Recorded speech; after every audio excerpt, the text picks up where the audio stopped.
Maxwell Donovan lifted his champagne glass to the thunderous applause of colleagues gathered in the banquet hall of Riverside Plaza. After 40 years at Portland National Bank, his retirement party was everything the 65-year-old had expected, except for the strange tension emanating from his family's table. To Maxwell, his division head proclaimed, whose steady hand guided our investment department through 4 recessions and countless market crashes, "We'd still be using calculators and paper ledgers if not for your technological vision." More applause. Maxwell nodded appreciatively, though his mind was elsewhere. His wife, Vivian, had been unusually attentive this past month, bringing him coffee in bed, suggesting weekend getaways, discussing their retirement plans with unexpected enthusiasm. Their normally distant children, Natalie and Preston, had suddenly become interested in family dinners and reminiscing about childhood memories. Something wasn't right.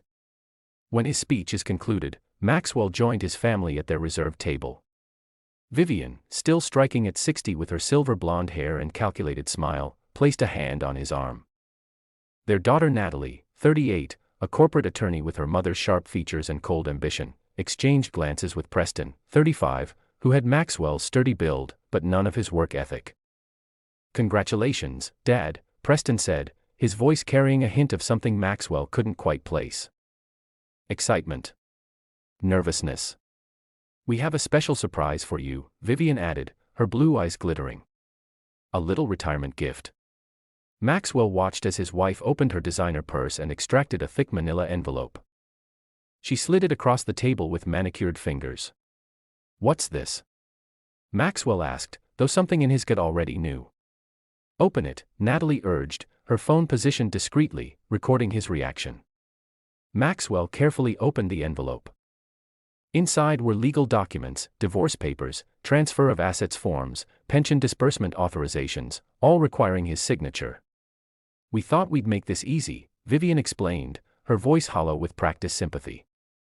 "One signature, and you can begin your new life unburdened. Your pension is ours. You get nothing." Preston added with a smirk, already counting the money in his head.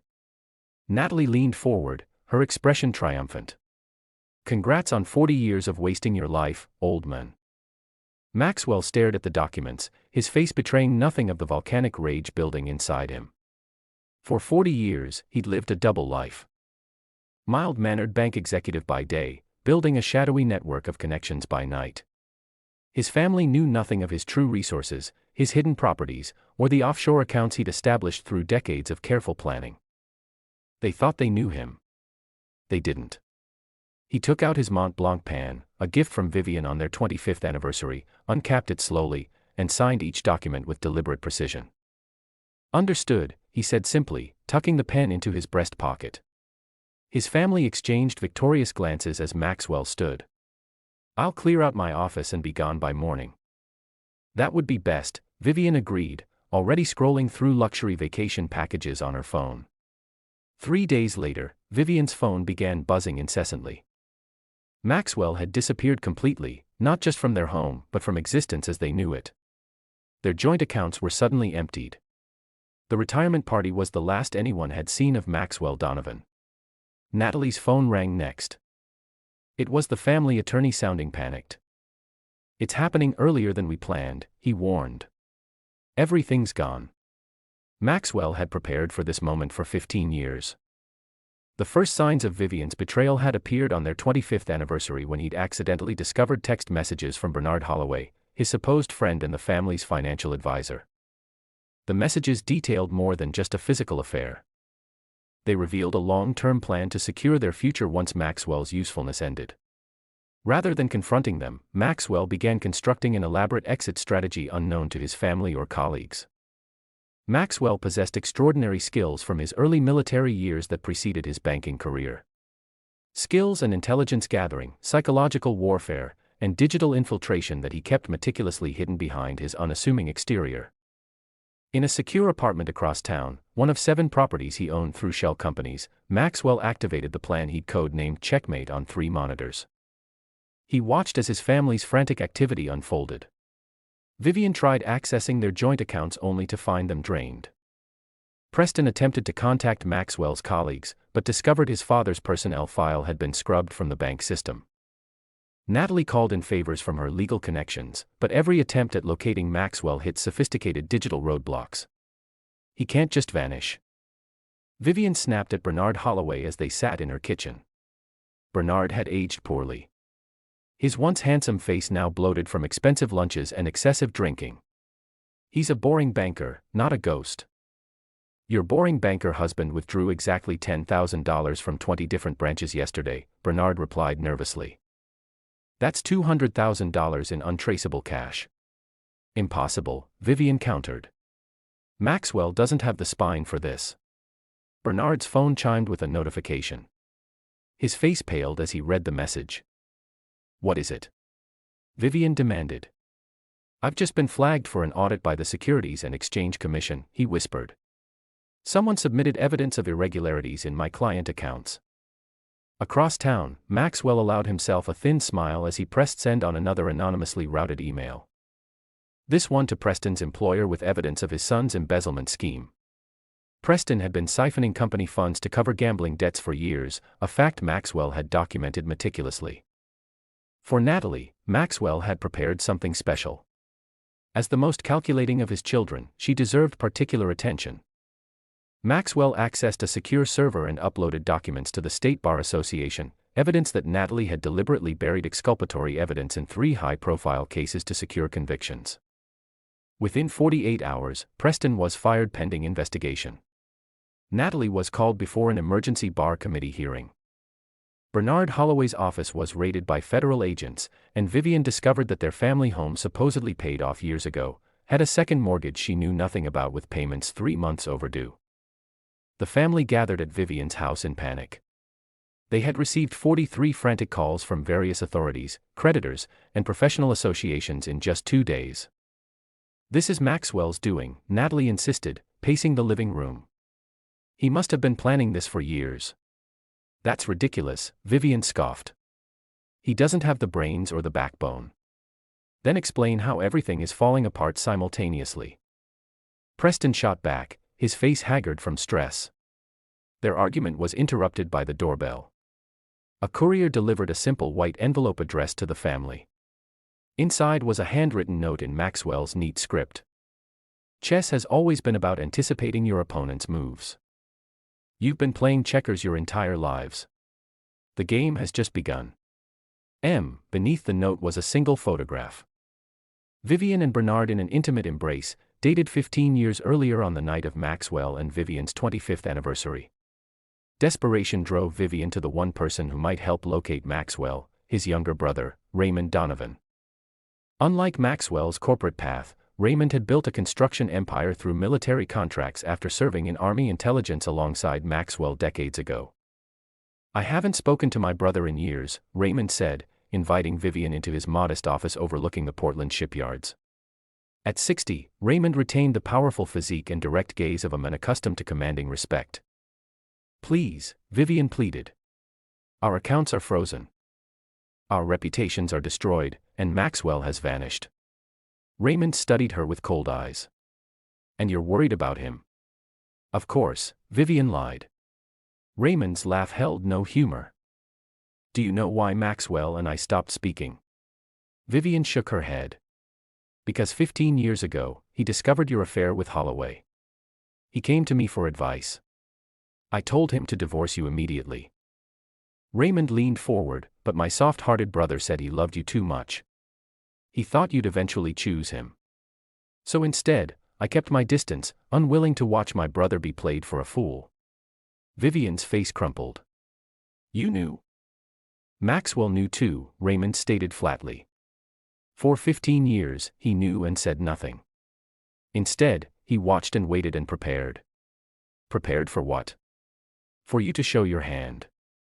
Raymond stood, signaling the conversation was over. You never realized who you were married to.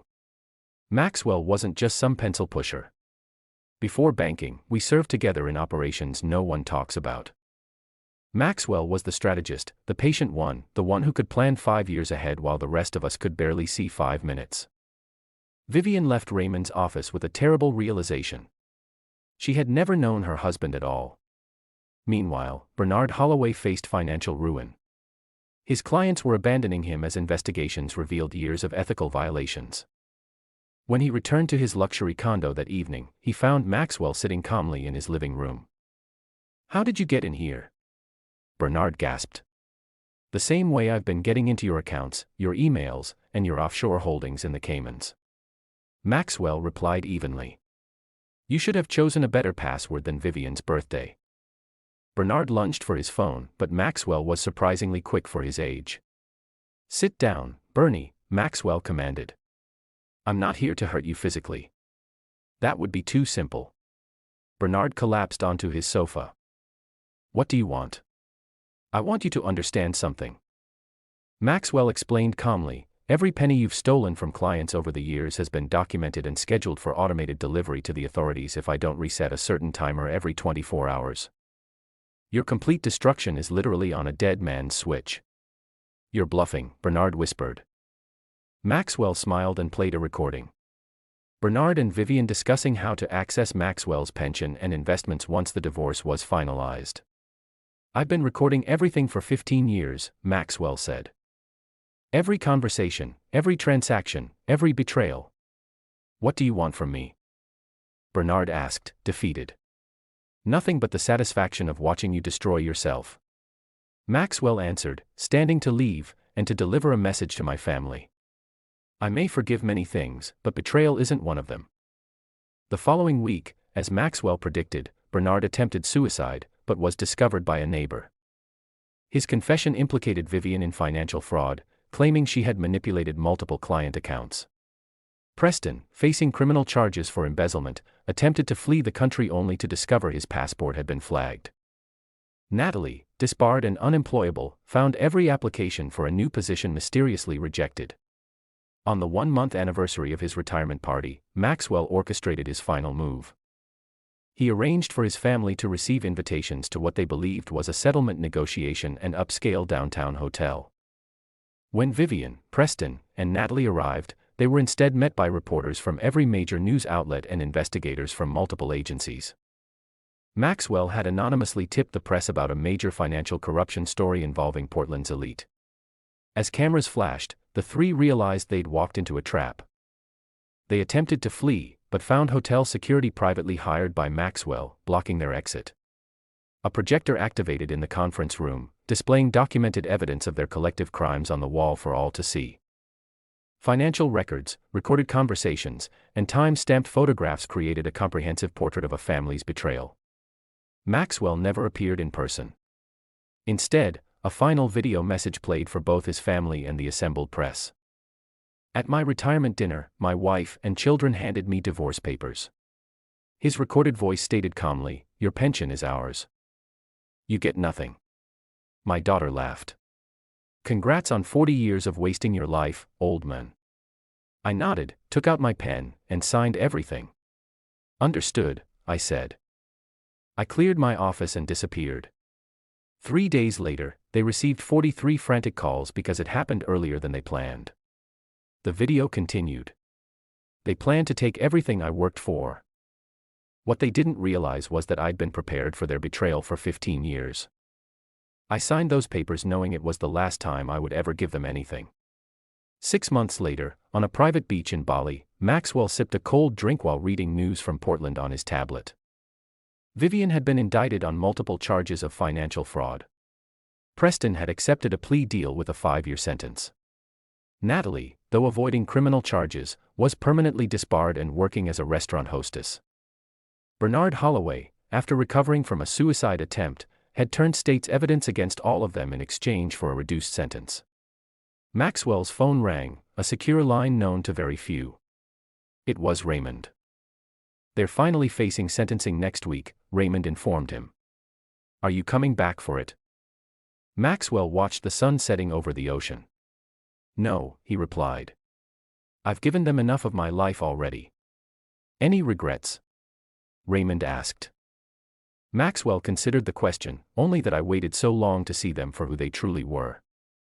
As he ended the call, Maxwell deleted the last monitoring program tracking his former family. He had dismantled their lives as methodically as they had planned to dismantle his.